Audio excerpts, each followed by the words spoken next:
খেজুরি পাটালি ভাই, খেজুরি পাটালি চেটে পুটে খাইতে হবে, ঠিক আছে? আমার ভাই এখনো পাই নাই, বড় ভাই পাই নাই এখনো, আমি পাই নাই, আমার শ্বশুর পাই নাই। আসলে কি বলবো, আমাদের গ্রাম্য যে একটা প্রবাদ আছে, মিলাদে একটা পায়েস কালের পরিবর্তনে অনেকটা মানে এটা নাই হয়ে গেছে।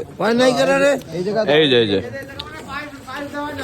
আচ্ছা আমি দিতেছি ববি কাকা, হ্যাঁ বেশি খাইস না।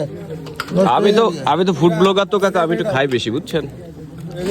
থাক ব্যাস, আরে বাবা দেবো অনেক তো, অনেক দেবো হয়েছে, তো। অনেক হয়েছে। বিয়ার মতো তো দিতে হবে আমার। আরাটাই দিলি কোথায়? দাম আর মানুষের নিয়ে ঝামেলা আছে। পায়েসটা আসলে একটা এক্সপ্রেশনাল জিনিস, বর্তমান হারিয়ে গেছে কালের বিবর্তনে। মানে খাওয়ার শেষে মিষ্টি মুখ, আসলেই ট্রাই করা যাক পায়েসটার স্বাদটা সর্বশেষ।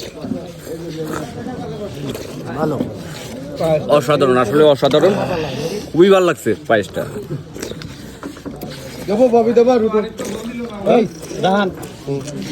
খুবই ভালো।